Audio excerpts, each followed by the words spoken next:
Hello നമസ്കാരം. വാഴ എന്ന ചിത്രത്തിൻ്റെ ഏറ്റവും പ്രധാനപ്പെട്ട OTT അപ്ഡേഷനാണ് ഇന്നൊരു വീഡിയോ ഭാഗത്ത്.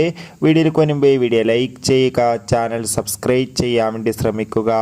ബിപിൻ ദാസിൻ്റെ സംവിധാനത്തിൽ ജോമോൻ എന്നൊക്കെ പ്രധാന കഥാപാത്രങ്ങളായ ചിത്രമായിരുന്നു വാഴ. ചിത്രത്തിന് ഒരു മികച്ച പോസിറ്റീവ് റെസ്പോൺസ് തന്നെയാണ് പുറത്തുകൊണ്ടിരിക്കുന്നത്.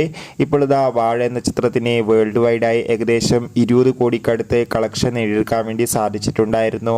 അതുകൊണ്ട് തന്നെ എല്ലാ സിനിമാ പ്രേമികളും ഒരേപോലെയാണ് വാഴ എന്ന ചിത്രത്തിൻ്റെ ഓരോ അപ്ഡേഷനും അറിയാൻ വേണ്ടി കാത്തിരുന്നത്. ഇപ്പോൾ ചിത്രത്തിൻ്റെ ഏറ്റവും പ്രധാനപ്പെട്ട OTT അപ്ഡേഷൻ ലഭിച്ചിട്ടുണ്ട്. ആ അപ്ഡേഷൻ മറ്റൊന്നുമല്ല, വാഴ എന്ന ചിത്രത്തിൻ്റെ OTT അവകാശങ്ങൾ ഇപ്പോൾ Amazon Prime videos OTT platform സ്വന്തമാക്കിയെന്നാണ് അറിയാൻ വേണ്ടി സാധിച്ചിട്ടുള്ളത്. ചിത്രം തിയേറ്ററുകളിൽ റിലീസ് ചെയ്ത് 42 ദിവസം കഴിഞ്ഞ് OTT റിലീസ് ചെയ്യുമെന്നാണ് റിപ്പോർട്ടുകൾ സൂചിപ്പിക്കുന്നത്. എന്തായാലും നമുക്ക് കാത്തിരിക്കാം വാഴ എന്ന ചിത്രത്തിൻ്റെ കൂടുതൽ കളക്ഷൻ റിപ്പോർട്ടിനും ഒപ്പം ചിത്രത്തിൻ്റെ OTT റിലീസിനുമായി. Bye bye.